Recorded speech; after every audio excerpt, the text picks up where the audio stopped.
Já estou recebendo aqui no estúdio o Dr. Ricardo Freitas, ele que vai trazer mais informações para nós, faz parte do corpo técnico da Esse-Trans e vai trazer informações para nós sobre essa alteração no valor das passagens de ônibus. Não chega a ser surpresa que haverá esse reajuste no valor das passagens de ônibus, afinal de contas, todo ano, todo começo de ano, se tem esse tipo de reajuste, porém o valor a ser posto em prática a partir deste começo de 2020 é que está em discussão nesse momento pela Prefeitura de Teresina, com sua equipe técnica e também com os integrantes da comissão que fazem a análise desses valores e principalmente a composição dos custos do sistema de transporte coletivo. Doutor Ricardo Freitas, boa tarde para o senhor, seja bem-vindo ao Jornal do Piauí. Já está certo qual vai ser o percentual de aumento a ser concedido? Não, o que houve foi ainda não está certo. Quem vai decidir realmente, definir o percentual de aumento em decreto será o seu prefeito municipal, que já estará recebendo, deve estar recebendo de hoje para amanhã, o resultado do que foi a reunião do Conselho de Transportes ontem, avaliando e homologando o estudo apresentado pela Esse-Trans, que determina que chegou à conclusão que os valores devem ficar na casa, em ordem de grandeza, de R$ 4,22 para a inteira, e para o estudante está de R$ 1,40, né? Porque o estudante hoje, a prefeitura já não paga mais a meia passagem, já tem embora possa ir até 50%, mas a prefeitura faz com que o estudante apenas pague em torno de 33% e assume esse subsídio. Certo. Hoje o subsídio, né, que é o valor da diferença paga entre meia passagem e a tarifa dos estudantes, é de cerca de 60 e... e 64% a 33% é o que ele paga. Então, só o restante é o que a prefeitura assume. Se houver esse reajuste, a prefeitura vai ter que subsidiar aí 71 centavos, de acordo com a planilha, com o estudo que foi feito pelos técnicos. É um valor alto para ser subsidiado? A prefeitura tem condições de bancar essa passagem, essa multa? Olha, se o prefeito realmente, digamos que ele tem R$4, ou R$40, ou alguma coisa para o tarifa, nós temos, pelos cálculos, a expectativa que nós temos de como deverá ter a demanda ao longo desse ano de 2020, haverá sim uma condição de haver o equilíbrio financeiro do sistema, ou seja, o subsídio que a prefeitura dará para equilibrar o que é pago aos motoristas, aos operadores, será coberto pela diferença de receita, deverá ser aliviado pela diferença de receita. Então, acreditamos que o cálculo feito prevê que se mantenha o sistema dentro de uma razoabilidade. O valor de R$ 4,22, que costuma ser esse número que é resultado de estudos técnicos. Sim. Apontam aí para 9%, mais ou menos, ou um pouquinho mais de 9% no valor, no reajuste. É um valor alto? O senhor acredita que a prefeitura vai chegar a um valor? Não, veja bem, é um valor, para nós ele é um valor de cerca de quase 4%, porque é em função do que no método passado, no cálculo passado, ele foi de 4,02%. E o prefeito apenas deu 3,85. Aí, então, já temos alguma coisa já foi absorvida a favor de lá para cá, para o usuário. Mas eu acredito que há condições de se suplantar. E não seja uma coisa alta, porque está compatível. Esse valor que a gente está, real, assim, de cálculo, é um valor que... E, aliás, será até diminuído, porque se o prefeito não der 4,22, mas alguma coisa menos, 4, sei lá, 4,10, alguma coisa, já vai também diminuir essa diferença, né, desse percentual. E o que a gente quer ter garantido que haja um equilíbrio do sistema e que se consiga manter o sistema em funcionamento, em ajuste, melhoria, investimentos tais, até que realmente ele seja todo consolidado, todo o sistema integrado, que ainda falta alguma coisa, e o usuário passe com o tempo, e espere que em pouco tempo, a perceber que tem um sistema eficiente e razoável dentro dos seus dispêndios. O que é que a prefeitura tem ouvido ou recebido de informação dos empresários do sistema, dos donos das empresas de transporte público em relação a esse custo da manutenção do serviço? Olha, os empresários têm realmente se preocupados porque eles têm uma capacidade limitada de investimentos. Agora sim é que eles estão começando a respirar. Durante quase todo esse tempo de implantação do Integra, a prefeitura e os empresários tiveram uma queda de braço por conta da questão do valor a ser adequado, porque a própria prefeitura estimulou, cobrou mais um avanço em cima da melhoria de colocação de ônibus ar-condicionados, uma série de coisas. E o processo é realmente misto, né? A gente está implantando o sistema integrado quando ele fisicamente não está totalmente pronto. Mas, finalmente, se chegou a um desenho de valores a serem acordados. Então, a tarifa que hoje nós usamos para o ponto de partida para o cálculo de reajustes, que não é aumento, é um reajuste, hoje já está mais ou menos consolidado. E os empresários, então, estão começando agora a ter, de certa forma, um fôlego, mas de sempre estão lutando, preocupados com isso. Quando o senhor fala nesse fôlego, o senhor fala na dificuldade de manter os ônibus circulando. Hoje, com o sistema de integração, ficou mais fácil, ele ficou mais rentável? O número de passageiros cresceu para o sistema? Não. Crescer não cresceu, porque no Brasil todo está havendo uma retração, né? São anos e anos de política central de descaso para com o sistema de transporte. Então, no Brasil todo, os transportes urbanos, menos integrados, estão sendo castigados por isso. Mas, dentro do que está sendo feito esforço, nós estamos tentando ver com que o sistema de transporte do Integra aqui seja realmente ajustado. Eu diria que estaríamos em colapso se ele não tivesse sido implantado. Aí sim. Colapso? O sistema de transporte de Teresina estaria... Ele não poderia funcionar de outra maneira? Não poderia. Já estamos no limite. Tanto é... Não, porque não tinha mais condições. Veja só, as vias cada vez mais extensas, cada vez mais dificuldade de operar bem, cada vez mais caro, porque isso se redundaria em mais custos, e cada vez menos passageiros saindo, porque justamente não aguentavam mais a péssimo atendimento. Com o Integra, que isso facilitou mais... Hoje você não considera péssimo? Não, pelo contrário, o Integra está dentro de um cronograma que a gente percebe de que a implantação segura. Veja só, foi a maior implantação, a maior revolução em Teresina nos últimos anos. Qual foi a que mais transformou Teresina nos últimos anos? O sistema de transporte foi todo reformulado. E reformulado para valer, com sistema integrado, com terminais, com corredores, com muito dinheiro gasto, muito dinheiro investido, dinheiro federal que a gente conseguiu em investimentos, que inclusive está pago pontualmente. É o caso mais pontual no Brasil, é só perguntar ao pessoal da Caixa Econômica. Então, tudo isso, tivemos obras... Você diz assim, a prefeitura bancando. Não, eu digo o cronograma de execução sendo mais atualizado, desculpa. Então... Entendi.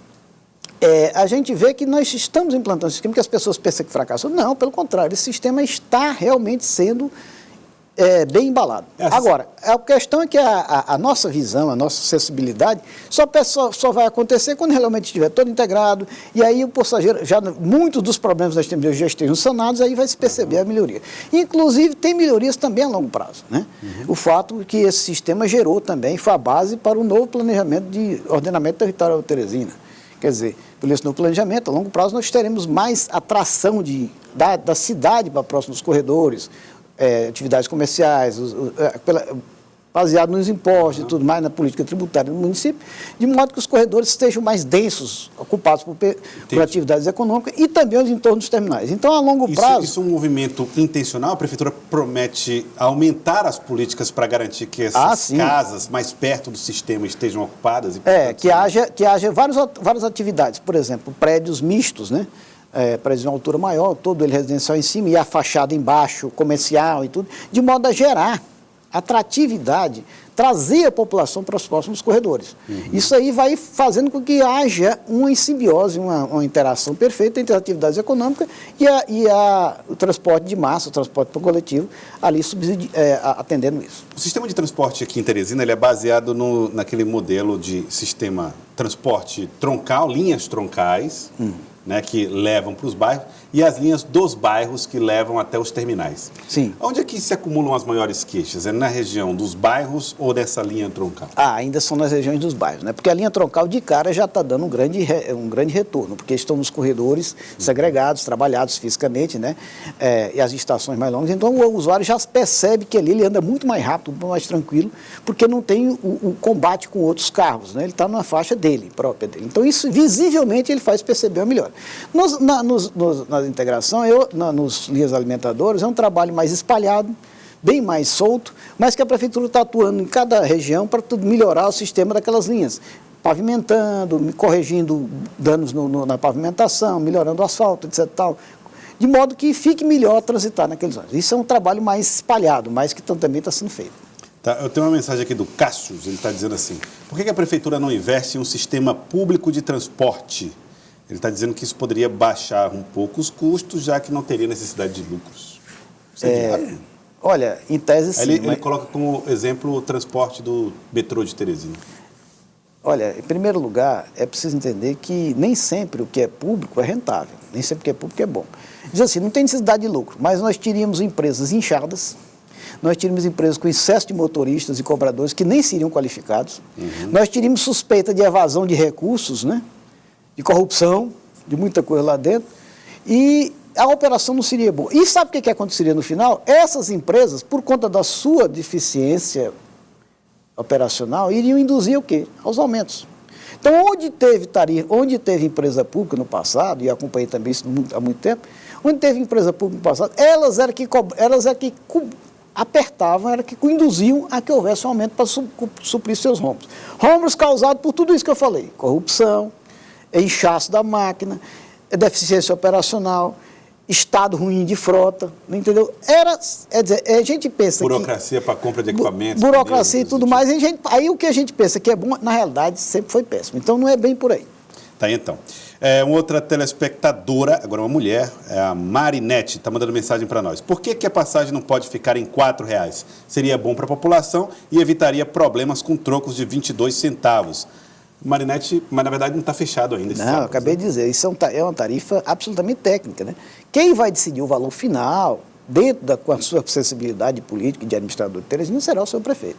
Outra mensagem que chega aqui pelo 99040322 é do telespectador Evandro. Ele diz: pergunte quando vai ser feita a inauguração do terminal de ônibus no bairro São Joaquim. Nós estamos agora tentando acelerar ao máximo possível para que ainda entre fevereiro e março estejamos com tudo isso, todo o sistema da Zona Norte em funcionamento. Reclamações aqui do pessoal do Jardim Europa, reclamando de superlotação nos ônibus. O ônibus do Jardim Europa, às vezes, desce no antigo terminal. Enfim, ele não ficou muito claro aqui, mas ele está reclamando de superlotação no sistema que abastece ali o pessoal do Jardim Europa. É a Lara, telespectadora. Obrigado, Lara. Obrigado pela reclamação, que a gente está tentando fazer de tudo para melhorar o sistema e isso será levado em conta.